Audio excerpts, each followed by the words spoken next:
안녕하세요. 부자선생입니다.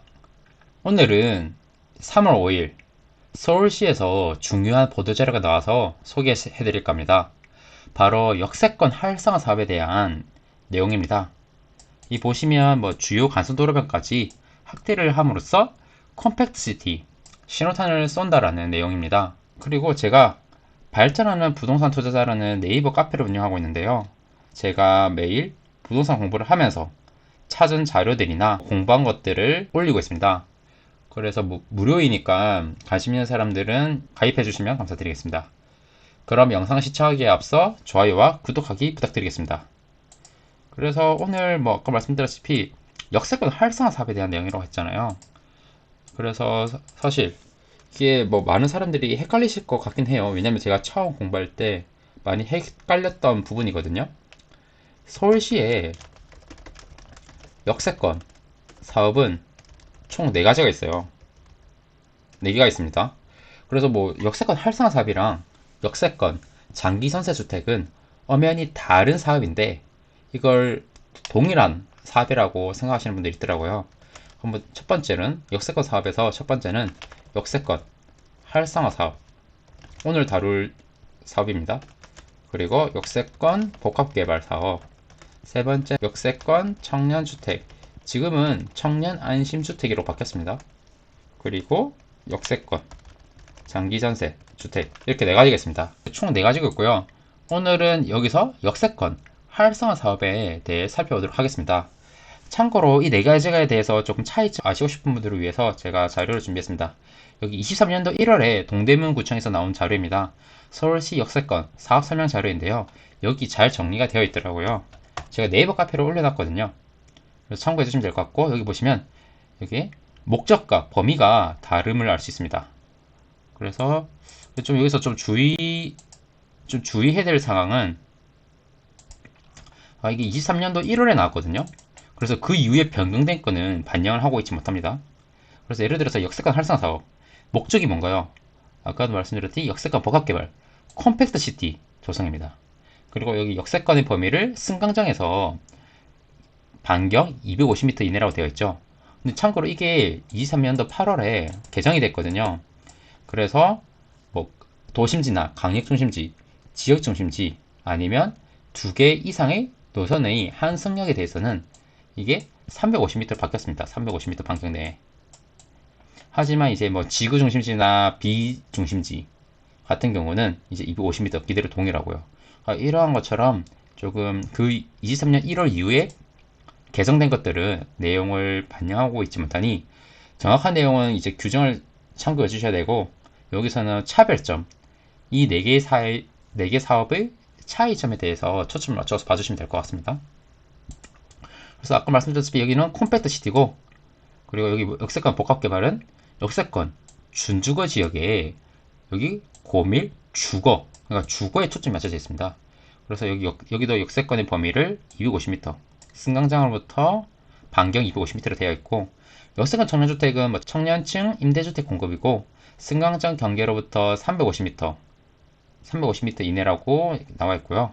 그리고 역세권 장기전세 주택은 목적이 3, 4인 가족 단위입니다. 가족 단위 장기전세 주택 공급을 하겠다. 그리고 여기서도 보시면 1차 역세권이랑 2차 역세권이 구별되어 있는 것을 알 수 있죠. 1차 역세권이 어떻게 되어 있나요? 이게 승강장으로부터 원래 250m입니다. 근데 24년까지 한시적으로 350m로 완화가 되었고요. 2차 역세권은 500m. 그러니까 1차 경계에서부터 여기서부터 직각으로 500m 이 사이라고 보시면 될 것 같습니다. 그래서 이처럼 4개 사업의 목적과 역세권의 범위가 차별점이 있다. 이렇게 봐주시면 될 것 같습니다. 자세한 내용은 여기 잘 설명되어 있으니까요. 여기 제가 카페에 올려놨으니까 참고해 주시면 되겠고요. 오늘 이제 주요하게 봐야 할 내용들은 이제 23년 8월, 이게 제일 최근에 개정이 됐었거든요. 그래서 개정된 서울특별시 역세권 활성화 사업 운영 기준과 비교해서 제가 설명을 해드리도록 하겠습니다. 우선 본격적으로 살펴보기에 앞서서 간단하게 역세권 활성화 사업 이 운영 기준에 대해서 좀 간단하게만 살펴보도록 할게요. 이 보시면 컴팩트 시티 도시 공간 구조를 지향하기 위해서 한다. 그래서 역세권 등의 복합 개발하여서 이제 대중교통이나 시민활동 중심으로 활성화하면서 공공임대시설, 여기에서는 주택뿐만 아니라 상가도 나와 있죠. 그래서 이런 상가도 포함되어 있으며 생활 서비스 시설, 그리고 이런 특히 지역에 필요한 시설을 건립하기 위한 것입니다. 그렇게 알고 계시면 될 것 같고, 또 그래서 그래서 오늘 다룰 내용도 보시면 크게 중요한 내용은 보시면 역세권 활성화 사업 대상지에 간선도로 변중 노선형 상업지역까지 확대를 하겠답니다. 확대를 하겠다는 것이고요. 그리고 또 창의혁신 디자인이나 관광 숙박시설, 친환경 건축물을 도입할 경우는 공정률 인센티브를 부여하겠다는 것입니다. 그리고 그뿐만 아니라 도시정비형 재개발 동의를 확대하고 공개공지를 의무화하는 등 지금 급하잖아요. 신속한 사업을 위해서 규정을 보완을 하겠다라고 나와 있습니다. 그래서 이러한 부분을 좀 주의하게 봐주시면 될 것 같습니다. 그래서 제일 중요한 것은 바로 대상지 확대입니다. 기존에는 역세권 활성 사업이 가능했었는데요. 지금은 주요 간선도로변까지 확대를 하겠다고 합니다. 그러니까 역세권에 이어서 간선도로변 복합개발 활성 이를 통해서 서울도시 공간 대개조를 이룩하고자 하는 것이죠. 여기 보시면 기존에 아까 말씀드렸다시피 기존의 역세권 활성화 사업은 여기 보시는 바와 같이 역세권만 가능했습니다. 역세권만 가능했거든요. 역세권 가능했습니다. 역세권의 범위가 아까 어떻게 됐나요? 제가 이거를 규정을 보고 말씀드리는 게 나을 것 같아요. 규정을 보시면 여기 이제 나와 있잖아요. 역세권의 범위. 여기 보시는 바와 같이 여기 가나 두 가지가 있거든요. 도심과 강역, 지역 중심지 또는 이제 두 개 노선 이상의 교차는 한승역. 여기 대해서는 350m고요. 반경. 그리고 지구 중심지나 비중심지 범역 내역에 있는 것은 250m입니다. 근데 여기서 좀 조심해야 될 사항이 있습니다.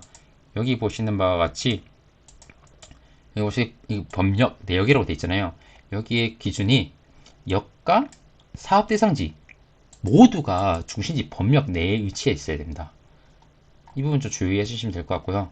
그리고 혹시나 이게 조금 기본적인 내용이긴 한데 혹시나 여기 보시면 도심과 강역, 지역 중심지 그리고 지구 중심지, 비중심지 이러한 부분을 모르시는 분들이 있을 것 같아서 제가 간단하게 설명을 해드리도록 하겠습니다. 이건 이제 서울도시계획 포털이라는 사이트고요. 여기 보시는 바와 같이 이 생활권 계획, 여기 생활 중심지 체계를 보시죠. 여기 보시면 여기 체크해서 됩니다. 그러면 크게 보이는 게 어떤 거 있나요? 여기 파란 색깔 보이시나요? 한양 도성 도심, 영등포 여의도 도심, 강남 도심 이게 3도심이고요. 그리고 여기 노란 색깔 마곡 강력중심, 상암 수색 강력중심, 용산 그리고 청량리 왕십리, 잠실 그리고 이렇게 잘 안 보이긴 하는데 지우고 좀 확대를 해보겠습니다. 그래서 확대를 해보면 여기 보시면 아까 말씀드린 강력, 용산, 상암수색, 마곡 그리고 여기 가산대림 그리고 여기 잠실, 청량리 왕십리 그리고 창동산계 이렇게 7강력 중심지가 있고 그리고 보시는 바와 같이 여기 빨간 색깔 보이시나요? 여기 신촌 지역중심, 마포 공덕 지역중심, 연신내 불강 지역중심 이런 식으로 지역중심지가 있고 그리고 여기 보시면 같이 이 초록 색깔 보시면 여기 예를 들어서 아얀 지구중심, 합정 지구중심, 등촌, 강서, 신사, 홍제, 응암 이런 식으로 중심지, 지구중심지가 있고 그 외의 지역은 이제 비중심지라고 보시면 될 것 같습니다. 이러한 중심지가 서울에서 이미 지정을 해놨어요. 그래서 이러한 중심지는 기본적으로 알고 계셔야 이제 지역을 분석하실 때 그 중요도를 잘 알 수 있을 것 같습니다. 오죽하면 이렇게 규정에서 도심이, 강역, 지역 중심지에서는 조금 더 이렇게 완화를 시켜주고 있고 지구 중심지나 비중심지에서는 상대적으로 덜 완화시켜줬다는 것을 알 수 있죠. 그래서 여기에 더 시급성이 있다, 중요도가 있다라고 보시면 될 것 같습니다. 그래서 이처럼 여기 350m, 250m 숫자는 잘 기억해 주시면 될 것 같고요.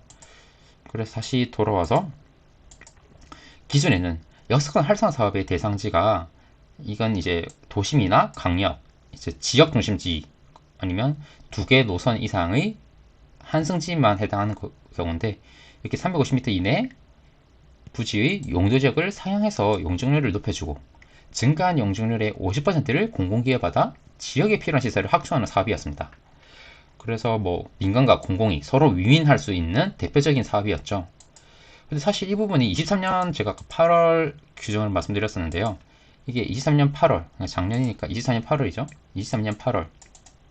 이 이전에는 뭐 도심지라든지 강력 중심지, 지역 중심지 모두 승강장 경계로부터 250m 이내였습니다.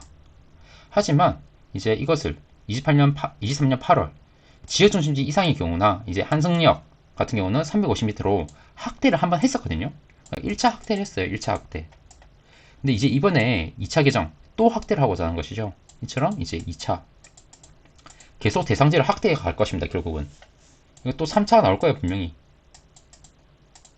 그래서 이런 것들 다 계속 확대를 해 나가겠다 이렇게 예상을 해볼 수 있고요. 여기 보시는 바와 같이 뭐 주된 내용은 가선도로변의 노선형 상업지역을 대상지에 포함시킨다. 그러니까 기존의 이 역세권 플러스 여기 노선형 상업지역을 포함시켰다는 것이고, 아까 말씀드렸다시피 뭐 관광 숙박 시설이라든지 친환경 건축물에 대해서는 용적률 인상을 인센티브를 주겠다. 용적률 인센티브를 추가 도입하겠다. 그럼으로써 사업을 활성화시키겠다. 이렇게 보시면 되겠습니다. 그래서 이제 우선 뭐 관선도로변 노선형 상업지역 정비 활성화 부분부터 보겠습니다. 여기 보시면 일단 간선 이 노선형 상업지역 이게 어떤 부분인지 모르시는 분들이 계실 것 같아서 간단하게 제가 설명해 드릴게요. 그러니까 예를 들어서 지금 지우고 조금 제가 편하게 쉽게 이게 간선도로가 있어요. 이게 차가 다니는 길이 있죠. 차가. 그리고 여기 띠 모양으로 되어 있거든요. 띠 모양으로 지정된 노선형 상업지역. 그러니까 이런 식으로 띠 모양으로 이제 여기만 일반 상업지역인 거예요. 여기 띠 모양으로 일반 상업지역이에요. 그리고 뭐 그 뒤는 이제 뭐 제2종 일반 주거지역이라든지 제2종 7층 이하, 제3종 일반 주거지역 이런 식으로 다른 상업지역이 아닌 다른 용도, 그러니까 상대적으로 용도 지역이 좋지 않겠죠? 그러니까 이런 땅이었다고 생각을 해봐요. 그럼 당연히 민간 사업자 입장에서는 어떻게 할까요? 당연히 이 상업지역이 높게 줄 수 있는 땅이잖아요. 사업성이 좋고. 그럼 이 D라인 모양으로 이제 여기만 오피스텔, 고밀도 오피스텔이 지어지는 겁니다. 여기는 이제 짓지 못하니까요. 그래서 이제 상대적으로 여기만 계속 낙후되어 있고 이 D 모양으로만 이제 개발이 되는 거죠. 그런데 아무래도 이 면적이 좁아요. 이 면적이 D가 얇거든요. 그래서 뭐 건축 규모, 배치 제한이 있었고 도시 기능의 연속성이 부족하고 기형적 건축물 양산 이런 식으로 불합리한 토지 이용으로 장기간 미개발돼 지역 환경 낙후의 원인으로 지목이 되었었죠. 그럼 당연히 이러한 문제점을 고쳐야 되지 않겠어요? 이 주변까지 이제 상업지역을 만들어주면 이제 넓은 지역에 대해서 넓은 면적에 대해서 개발이 가능할 거잖아요. 그럼 예를 들어서 만약에 여기를 다 일반 상업지역으로 다 만들어줬다. 그러면 더 보기 좋게 도시의 토지 이용이 더 합리적으로 개발이 될 것입니다. 그렇게 이해를 해주시면 될 것 같고, 그리고 이게 보시면 둘 이상의 용도지역이 중첩되어 있는 경우 노선형 상업지역을 하나의 용도지역으로 변경이 가능하도록 하겠다. 그러니까 아까 말씀드렸던 그거잖아요. 여기 상업지역이 있고 뒤에 뭐 제2종 7층 이하, 뭐 제3종 일반 주거지역이 있다면 이것을 하나의 용도지역으로 변경이 가능하도록 했다. 그럼 이것도 이제 일반 상업지역으로 된다는 거죠. 그래서 뭐 일반 상업지역으로 상향시에는 그냥 공짜가 아니다 이 말입니다. 바로 복합 용도 도입을 의무화했다는 것입니다. 의무화. 복합 용도라는 게 어떤 건가요? 여기 보시면 전체 용적률의 50% 이상을 업무시설입니다. 업무시설. 오피스텔은 제외고요. 업무시설 또는 관광 숙박시설을 설치를 해야 이런 식으로 일반 상업지역으로 종상향이 가능하다. 이렇게 봐주시면 될 것 같습니다. 그리고 또 뭐 중요한 내용은 여기 보시면 기존 역세권 활성화 사업 규정에서는 350m 이내 지역에 대해서도 이제 뭐 입지 특성, 그러니까 도심지냐, 강력 중심지냐. 여기서는 다 중심지 체계를 말하는 거거든요. 용도 지역이 최대 2단계 아니면 뭐 최대 해봤자 유엔에서 인정 시 3단계 변경이 가능했던 기준을 이제 이번 개정을 통해서 입지 특성 충족, 이것도 당연히 중심지 체계죠. 그리고 복합 용도 도입할 경우, 이럴 경우는 최대 4단계까지 변경이 가능토록 했다는 것입니다. 이 부분도 좀 저는 의미가 크다고 생각해요. 왜냐하면 제가 이거를 설명해 드릴게요. 역세권 활성화 사업에서는 똑같이 나오거든요. 여기 보시면 일단은 먼저 중심지 체계별로 보시죠. 지금 보면 도심지, 뭐 강요 중심지, 지역 중심지, 뭐 이런 경우 최대 용도 지역 변경 범위가 나와 있고요. 여기 보시면 또 역 인접부나 간선가로 연접부 해당할 경우 이런 식으로 또 두 개로 구분이 되어 있습니다. 그래서 여기 보시면 다 일반 상업지역까지만 최대로 가능하고 다음 심의를 통해서 중심 상업지역까지 허용이 됩니다. 반면 여기 비중심지 예를 들어 볼까요? 비중심지 역세권은 최대 용도 지역 변경이가 준주거 지역밖에 안 돼요. 일반 상업지역으로는 절대 불가능하다는 거죠. 그래서 뭐 심의를 통해서 해봤자 근린 상업지역까지만 허용이 되는 것입니다. 그러니까 일반 상업지역으로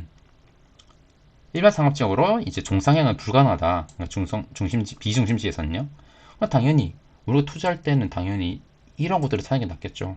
여기 더 인센티브를 많이 주니까요. 그리고 또 보시면 여기 보시면 용적률 기준이 나와 있거든요. 그래서 아까 이 용도 지역에 변경을 시켜준다 했잖아요. 용도 지역 변경 전.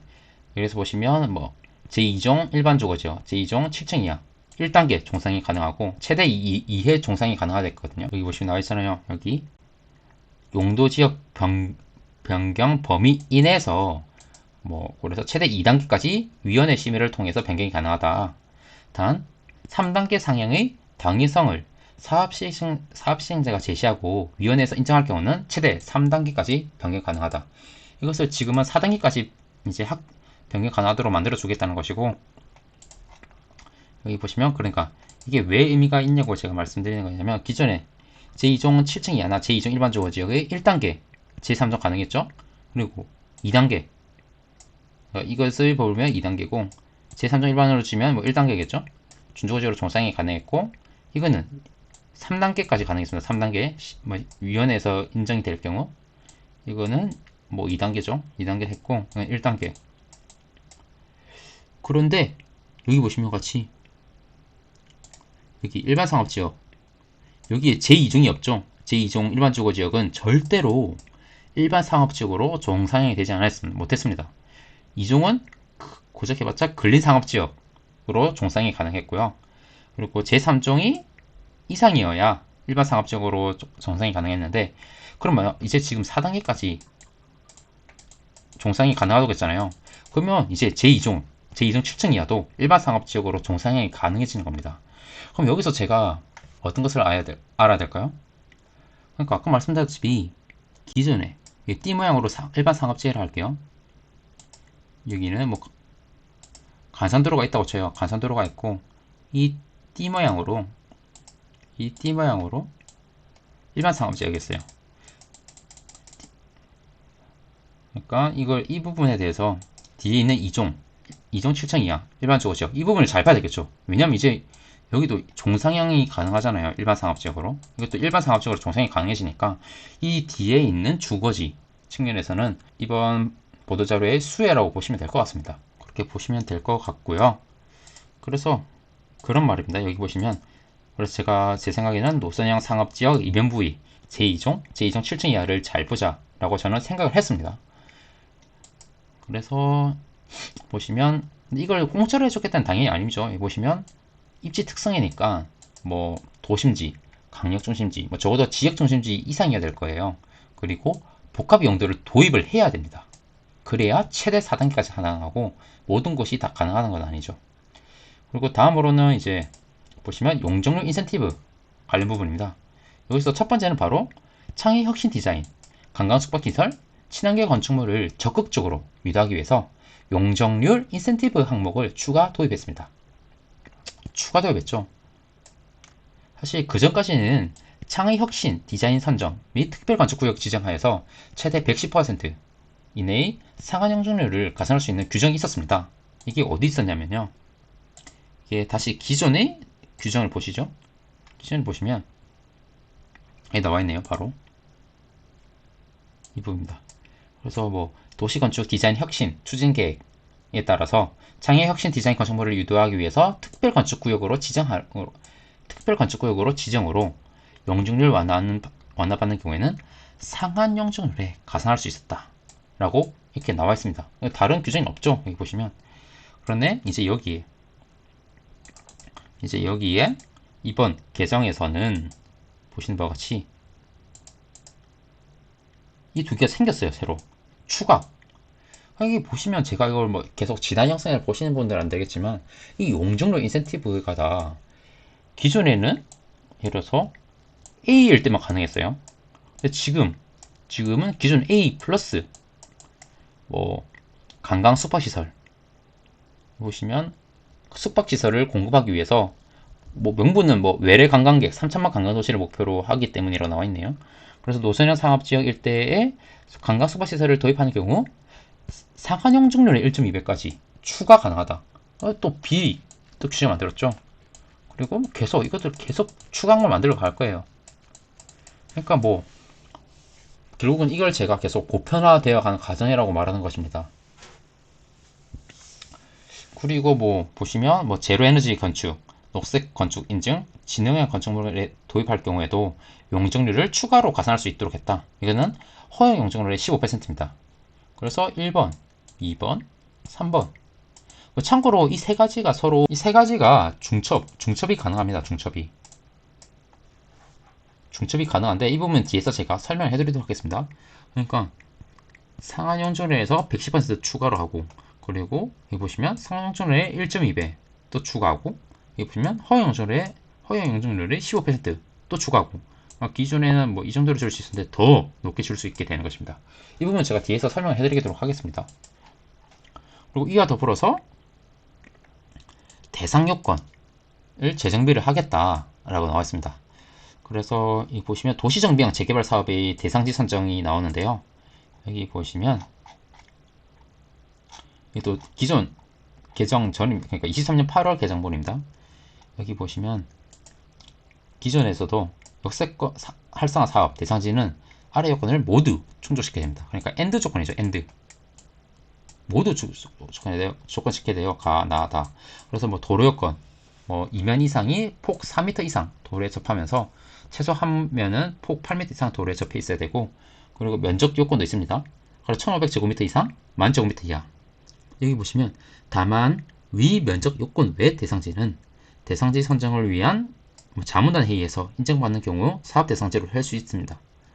그래서 이 대상 요건 외 그러니까 1500제곱미터 미만이거나 10,000제곱미터 초과에 대해서는 이제 별도의 자문단 회의에서 인정을 받아야 되는 거고 그리고 보시면 여기 노도 요건도 있습니다. 이 노도 요건을 보시면 이 역세권 활성화 사업이 사실은 뭐 두 가지로 가능해요. 첫 번째는 바로 여기 첫 번째는 1. 지구 단위 계획구역 지구 단위 계획구역이 여기 가능하고 아니면 여기 보신 바와 같이 어디 있나요?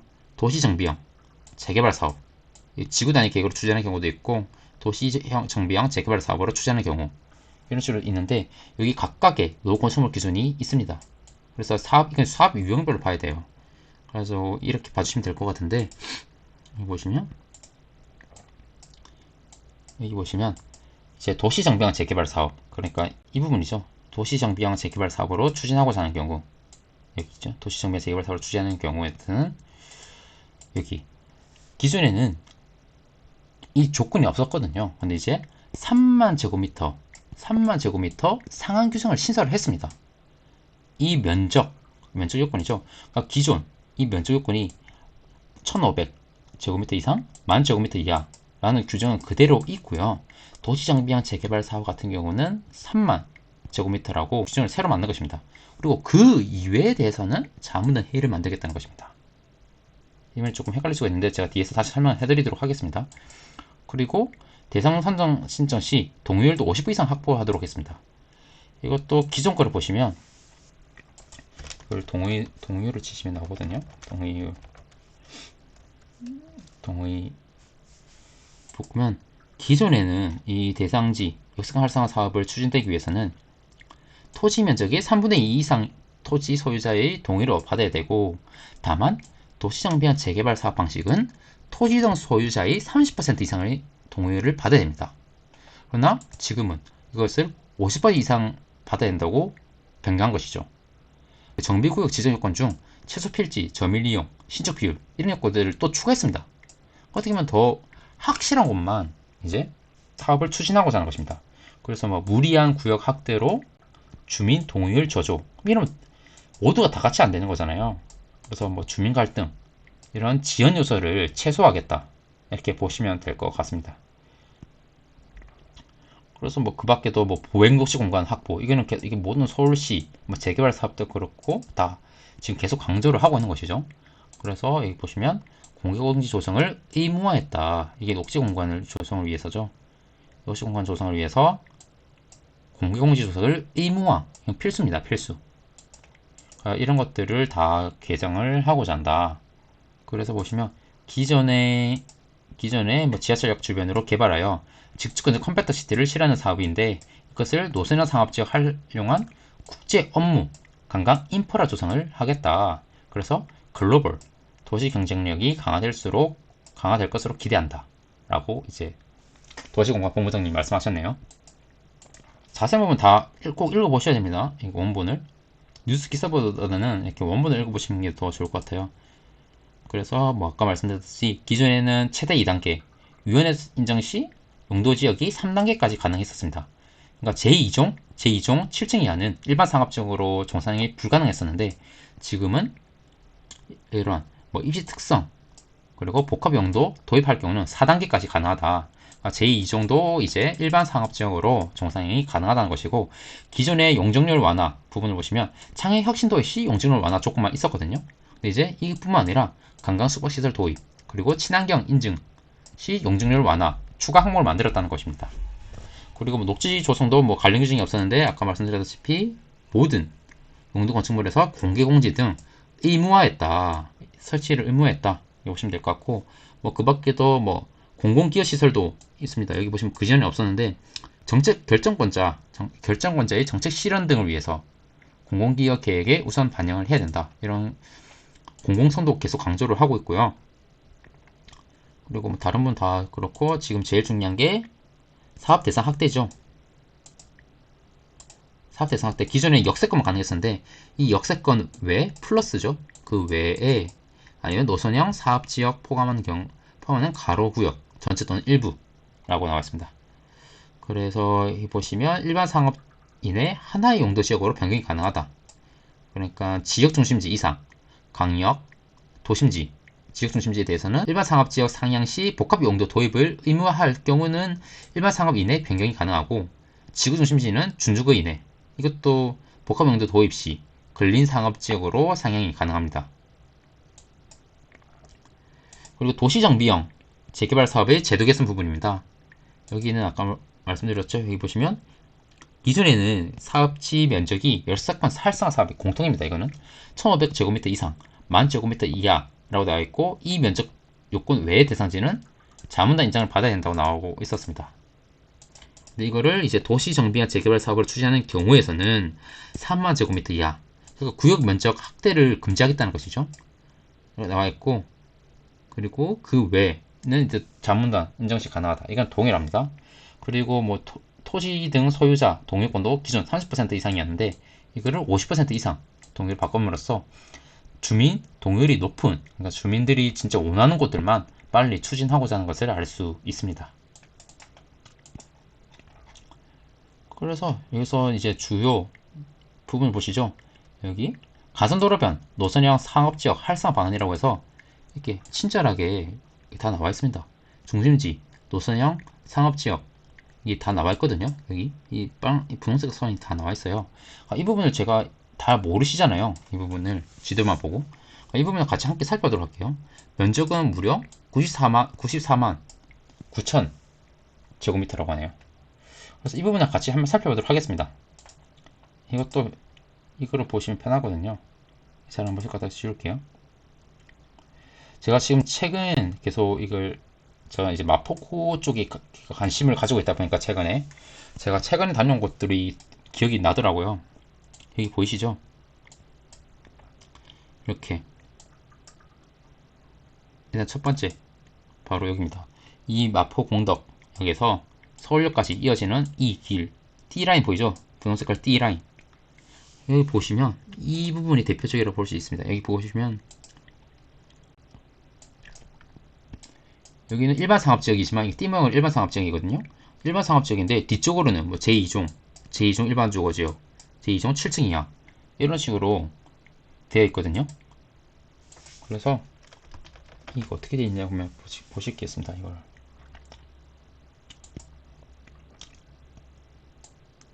이 라인이에요. 이 라인.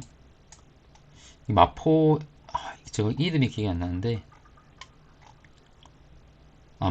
말리제로 길입니다. 말리제로. 이 띠모양으로 되어 있잖아요. 이 모양. 이 띠만 일반 상업지역이고 뒤쪽으로는 일반 주거지역 지역입니다. 그래서 한번 로드뷰로 한번 보시죠.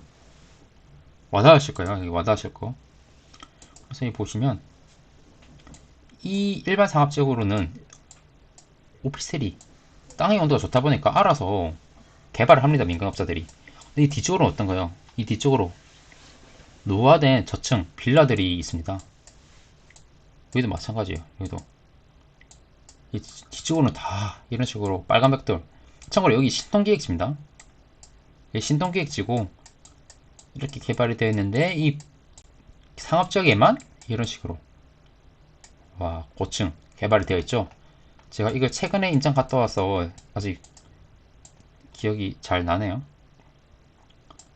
그래서 이런 식으로 다 뒤쪽으로는 다 이런 식으로 일반 주거지역으로 저층 주거지고 이 간선부 쪽 일반 상업지역으로는 고층 개발이 되어 있다. 이렇게 보시면 될 것 같습니다. 여기도 그렇고 그리고 이 부분도 있죠. 여기 태계로 쪽입니다. 여기 보시면 다 이렇게 다 보이죠? 여기 D 모양으로 이쪽 뒤쪽으로 뭐 그나마 제3종 일반 주거지역이네요. 제3종 일반 주거지역으로 이렇게 되어 있고 이것도 다 결국은 일반 상업지역으로 정상이 가능해진다. 복합용도 도입 시 말씀하시는 거죠. 말씀드리는 겁니다. 그렇게 다 생각보다 많아요. 여기 보시면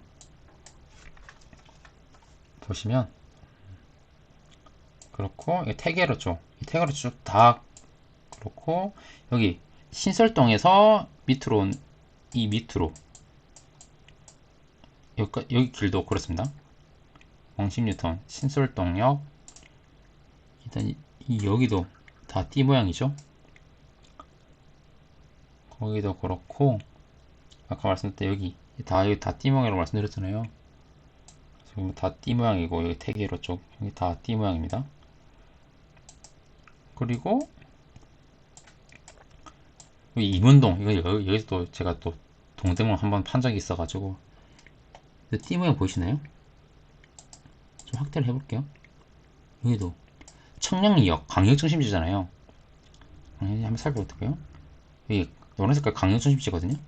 이 강역중심지 여기서부터 이 시내역까지 보라색깔 빨간색깔 보이시죠? 이렇게 T 모양으로 쭉 해서 이게 다 일반 상업지역입니다. 여기도 한번 살펴보도록 하겠습니다. 여기도 보시면 그래서 여기 보시면 이런 식으로 다 이 간선부는 다 알아서 개발이 되어 있어요. 이런 식으로 오피스텔이 다 이 길에만 개발이 되는 거죠.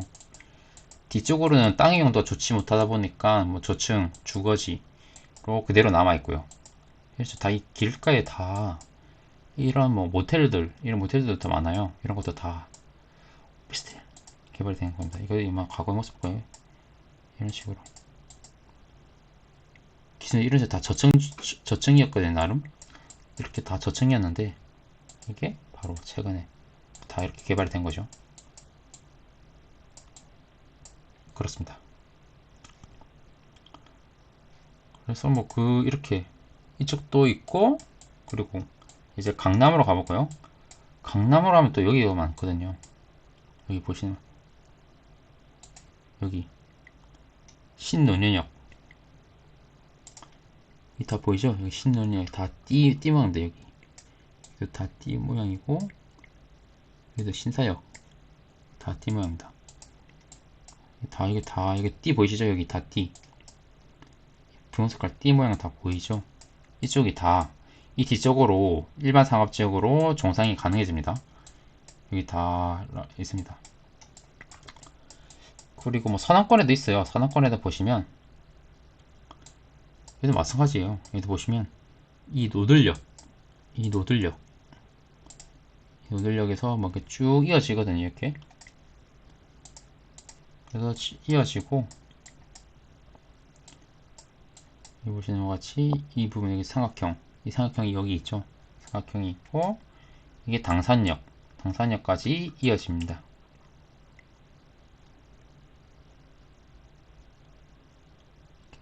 그 다음에 뭐 중공업지역이라서 그렇고요. 그런 식으로 뭐 남아 있고, 이게 대표적으로 뭐 이렇게 남아 있습니다. 이런 식으로 다. 그렇게 이런 부분을 다 감안했으면 투자할 기회를 분명히 찾을 수 있을 거예요. 이렇고, 그래서 여기 보시면 이제 지역 중심지 이상의 지역 중심지 또는 한승역으로부터 350m, 지역 중심지 이하는 250m. 이게 기존의 역세권 범위였잖아요. 이건 기존의 역세권 활성 사업. 여기다가 플러스로 이제 도로변 띠 모양의 노선형 상업지역. 그러니까 기존의 역세권 활성 사업이었고, 이게 꼭 여기서 붙어 있을 필요는 없어요. 노선형 상업지역도 추가로 해주겠다. 근데 보시면 이게 간선도로잖아요. 이게 띠 모양이 일반 상업지역이고, 이거를 가로구역 전체에 대해서 일반 상업지역으로 종상이 가능하기도 하고, 아니면 일부만, 여기 일부만 일반 상업지역으로 종상이 가능합니다. 하지만 그렇다고 해서 이 간선도로의 상업지역은 포함하지 않는 이면부의 주거지역만 개발하는 경우는 이거는 대상지에서 제외됩니다. 이건 당연하겠죠. 그러니까 이제 아무래도 간선도로 쪽에 접하도록 만들어 주고자 하는 것입니다.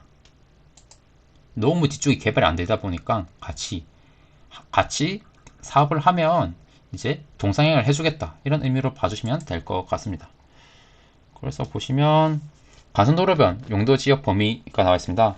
여기도 중심 체계에 따라 다르죠. 그래서 이 보시면 하나의 용도 지역으로 변경이 가능하지만 일반 상업지역으로 상향 시 복합 용도 도입은 의무화됩니다. 그래서 뭐 보시면 지역 중심지 이상으로는 최대 용도 지역 변경 범위가 일반 상업지역입니다. 그래서 복합 용도 도입 시도 해당되고요. 일반 상업지역은 가능하지만 이제 지구 중심지 같은 경우는 준주거 지역까지만 가능합니다. 대신 심의 이를 통해서 근린 상업지역까지만 허용이 되고, 여기는 일반 상업지역은 안 됩니다. 그러니까 적어도 지역 중심지 이상, 이 이상에 포함된 간선 도로 쪽에 투자를 해야 되겠죠. 그래서 보시면 간선도로가 있고, 제2종 일반 주거지역도 복합 용도로 도입하게 될 경우 일반 상업지역으로 가능해진다. 이렇게 좀 중요한 부분을 봐주시면 될 것 같습니다. 그리고 뭐 역세권 용도지역의 범위, 이것도 기존에 도심지나 강역중심지, 지역중심지, 이거는 기존에 최대 2단계까지, 그리고 뭐 유엔에서 인정하는 경우 3단계까지 가능했었는데, 앞으로는 이제 최대 4단계까지 가능해진다고 했죠. 그래서 뭐 현행을 보시면, 예를 들어서 지구중심지 같은 경우는 어떻게 나가요? 지구중심지 같은 경우는 최대 근린 상업적으로 종상이 가능하죠. 그래서 심의를 통해서만 일반 상업지역까지 종상이 가능하다. 그래서 지구중심지를 예를 들어볼까요? 제2종 일반 주거지 같은 경우는 최대 3단계만 이제 위원회에서 인정하는 경우 3단계 종상이 가능했습니다. 그러니까 뭐 3종, 준주거, 근린 상업지역까지 종상이 가능한 거죠. 그렇죠? 그러나 이제 3단계만 가능하기 때문에 일반 상업지역으로는 종상이 불가능합니다. 일반 종상이. 하지만 지금은 어떻게 됐나요? 이제 최대 이것을 뭐 복합 용도 도입하는 경우 최대 4단계까지 가능해진 겁니다. 그래서 똑같은 지구 중심지라 하더라도 제2종 일반 주거 지역은 일반 상업지역으로 종상이 가능해진 것입니다. 지구 중심지 심의를 통해서 일반 상업지역으로 허용이 되잖아요. 이런 식으로 역 인접부, 여기 인증부에 대한 부분입니다. 그래서 참고해주시면 될 것 같고, 그리고 아까 이게 용적률 인센티브 부분입니다. 창의 혁신 디자인 선정 및 특별 건축구역 지정에 대해서는 상한 용적률에서 110% 추가해준다. 이건 기존에도 있었다고 말씀드렸잖아요. 여기 아까 어디였나요? 지금 여기가 제3종 일반 주거 지역이라고 쳐요. 제3종 일반 주거에서 일반 상업 지역으로 종상이 가능하다. 기존에 일반 상업 지역으로 종상이 했다고 했을 때 기존 규정에서는 제3종 지역이 일반 상업 지역으로 했을 때 이 경우잖아요. 이 경우 했을 때 최대 800% 상한 용적률이 800% 이상 이하입니다. 800% 이하고 뭐 기준 허용 용적률은 250% 이하 이렇게 나와 있죠. 그래서 보시면 250m 이하, 250% 이하, 상한 용적률 8% 이하 라고 나와 있고, 대신에 창의 혁신 디자인 도입할 경우 상한 용적률에서 110% 가산이 가능하다고 했기 때문에 최대 910%가 가능해지는 겁니다. 근데 이제 최근 이제 개정을 통해서 똑같이 제3정에서 일반 상업적으로 정상이 가능하더라도 아까 이 창의 혁신 디자인 부분은 동일합니다. 최대 110% 가능하고, 그리고 만약에 관광 숙박 시설이다 하면 어떻게 했나요? 상하 용적률이 1.2배라고 했습니다. 이게 960%잖아요. 그러니까 이 최대 허용 용적률이 960%까지 가능해진 겁니다. 이거랑 중첩이 가능하다고 했잖아요. 그러니까 이거랑 별도로 봐주시면 될 것 같고, 그리고 친환경 뭐 제로 에너지 빌딩, 뭐 녹색 건축, 진행형 건축 도입할 경우는 허용 용적률의 15%입니다. 허용 용적률 250%잖아요. 그래서 250%의 15% 하면 37.5%가 나오거든요. 그러니까 최대 1107.5%까지 용적률 상향이 가능해집니다. 이렇게 최대 910%에서 지금은 관광 숙박시설이라든지 친환경 건축물의 경우에는 중첩하여서 완화 가능하다라고 나와 있죠. 그 측면에서 봐주시면 될 것 같습니다. 그냥 더 높게 치를 수 있다 이렇게 봐주시면 됩니다. 간단하게 말하면 그렇게 봐주시면 될 것 같고, 뭐 지금 뭐 참고로 여기 보시면 뭐 현재 뭐 19년 시범 사업을 도입을 했었는데 40개의 대상자가 선정되었고, 뭐 이미 15개소가 이제 완료를 했다고 합니다. 그래서 뭐 공공기여시설을 했고, 공공임대주택도 확보했고, 뭐 지역 필요시설, 뭐 키움센터나 주민센터 이런 것들도 다 뭐 완료를 했다 이렇게 조금 성과를 보여주고 있죠. 그래서 뭐 대표적으로는 뭐 미아 역세권 이제 26년 상반기에 준공될 예정이라고 하네요. 이게 미아 역세권 활성 사업인데, 이런 식으로 보람의 역세권이라든지 뭐 공릉역 이렇게 6개 역세권에 대해서는 올해 착공 준비 중이다 라고 나와 있고, 앞으로 이렇게 대상지가 확대됨에 따라서 더 많은 사례가 나오지 않을까 싶습니다. 그래서 조금 컴팩트 시티, 직접 근접의 컴팩트 시티 실현을 위한 역세권 활성화 사업, 이런 부분을 좀 관심 있게 봐주시면 투자하는 데 있어서 좀 더 넓은 시야를 가지게 되실 거라고 저는 생각을 합니다. 그래서 서울시가 바라보는 더 인센티브도 많이 주고 대상지도 확대하고 이런 경향을 잊지 않으시길 바라겠습니다. 그럼 오늘 영상은 여기까지고요. 긴 영상 시청해주셔서 감사합니다. 그리고 참고로 아까 제가 말씀드렸다시피 자료들은 제가 이 발전하는 부동산 투자자 네이버 카페에 올려둘게요. 올려둘 테니까 관심 있는 사람들은 글로도 한번 읽어보시면 도움이 될 것 같습니다. 그럼 긴 영상 시청해주셔서 감사합니다. 감사합니다.